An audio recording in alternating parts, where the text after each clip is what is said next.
Hello everyone, I'm back.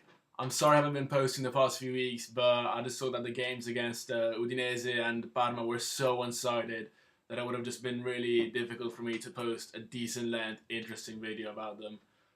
But having seen last night's game, I just thought I have to do one because the game last night really epitomised the moment of form the team has been going through the past few weeks. I think that's the 7th game in a row without any defeats. And there's just so much to draw from last night that I just thought I have to make a video. So what last night's game really highlighted for me and what I think really shone through was this new mentality that our players have adopted. They put themselves in a winning mindset. So they go out on the field and they play for the 3 points. They play for the win. That is what's been pushing them to play so attacking, so aggressively. Now they put more pressure on the ball carrier. And I feel that in general, we seem to be running more. We run more than the opponent. We always get to the loose balls first. We can always catch them out when they're away. And I think this has been mainly thanks to this new mindset. We now impose our play right from the word go because we crave the 3 points. We want to get a head start so we can get to the 3 points as fast as we can. Last night against Maribor, we went into halftime 3-0 up for the umpteenth time this season. This season it has happened on a number of occasions that we're going to halftime not only with a lead, but also scoring 2, sometimes even 3 goals. And last season, that just didn't happen.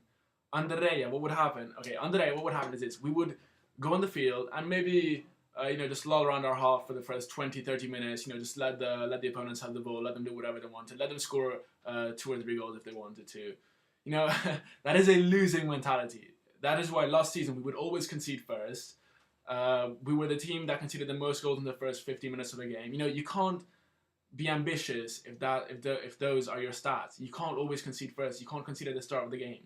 This season we have been scoring first, and we're not conceding first. That is a winning mentality, and credit has to go to Petkovic for making the players understand this and implementing this in the games. So I feel that if we can maintain this mindset until the end of the season, I have no doubt that we will reach our objectives with no problems. So I think the game itself was actually characterized by the performances of 4 players in particular, and I just wanted to spend a few minutes talking about them because I think they really deserve it after last night. Okay, so the first special mention goes to my nemesis, Libor Kozak, who I have to say last night did exceptionally well. The goal itself, when I saw him through, I was like, oh my god, here we go. How's he going to find a way to miss this one? And then when I saw him load the keeper, I was like, wait, was it actually Libor Kozak? Because he usually tends to send those in row Z. Yeah, but I have to say, really, really good lob. I was not expecting that from him, even though the way the keeper came rushing out, he was begging to be lobbed. He was begging for it. And but I have to say, overall, really solid. He ran a lot. Strangely, didn't foul too many of them, which was new for him. But hopefully, if he could play every game like this, he'd be so good. But he just doesn't have enough continuity to be decisive in this team, and that's why I think we should still sell him. Simple. Okay, so second special mention goes to Sergio Floccari, who had played a decent first half. He'd scored his goal. He did a few nice plays, nothing to complain about. And then 51st minute, he pulls one of the best goals I'd say in Europa League history. That's how much of a good goal it was. Assist from Bizzarri. That's how he was so far away from he was like 70 meters away from the opposition goal. Assist from Bizzarri, the keeper, who threw it to him.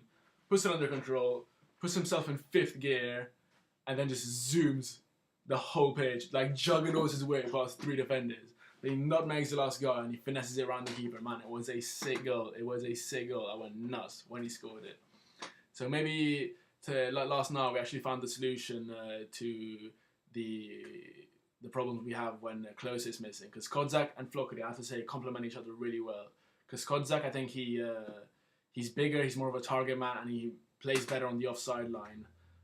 But he's not very technical. He's not very good with his feet. While Floccari, I have to say, is a lot more mobile. Sees the goal less than Kozak, but he's very mobile, can open up spaces for the midfielders to insert themselves. And so maybe, if the trick with the substituting closer isn't changing the player, but changing the formation, changing to a formation that has 2 strikers rather than just him. So I'd like to see that. If closer can't make it for Bologna, I'd like to see 2 strikers in a different formation on Monday night actually. So hopefully that's what's going to happen.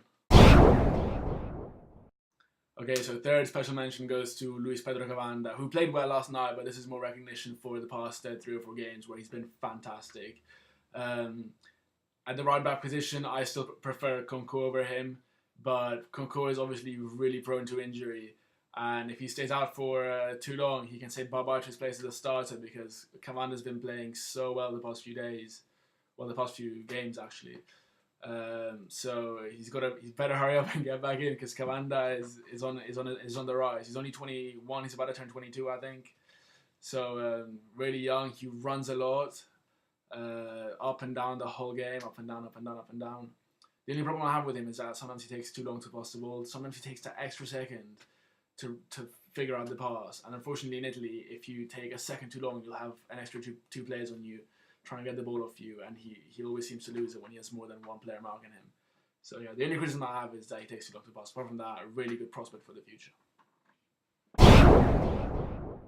And finally, my man of the match from last night, Stefan Radu, who with a captain's armband on scored his first goal ever for Lazio. 5 seasons, 128 games, and his first goal ever came last night. So I was really, really happy for him, also because he played really well as well. And today he was getting married, so what better wedding gift than your first goal ever. So I think he's just such an important player for us. Our run of 7 games unbeaten actually coincided with his return back into the starting lineup, and he's just such a key player for the squad. Even though I have to say that the whole defense has been playing exceptionally this year. Lazio with Bayern Leverkusen was the team that conceded the least goals between Europa League and Champions League. We were the team that conceded the least goals. We only conceded 2, and the first one was against Panathinaikos in the 90th minute, and the second was when we were 4-0 up last night.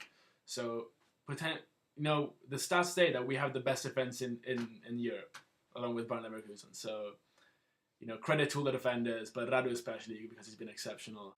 Alright, so that's it. That's the end of the Europa League group stages. We managed to finish first in our group with a total of 12 points. I would have never put my money in it when I saw the teams we were up against, but I guess this year we just did really, really well. It was a great improvement from last year where we just about scraped the qualification on the last match. Then we finished second with 9 points, so really much better than last year. I had a look at the list of the potential teams we could be up against next round, and I think the only thing we have to be worried about avoiding are the 2 Champions League sides, Ajax and Zenit, and maybe Atletico Madrid, even though this year they've been a bit average, so I don't know. Let's not risk it, and let's try to avoid them. Let's hope our good run of form can continue next week against Bologna. We'll probably have to play against them without Klose, even though apparently there's a small chance he could play, but I don't think we'll risk it, so it will most likely be either Kozak or Flockeri up front. I'm hoping both, actually, but we'll see how it goes. So yeah, don't forget to follow me on Twitter and like the Facebook page so you can stay updated with all the future videos. That's it from me. Bye guys, Forza Lazio.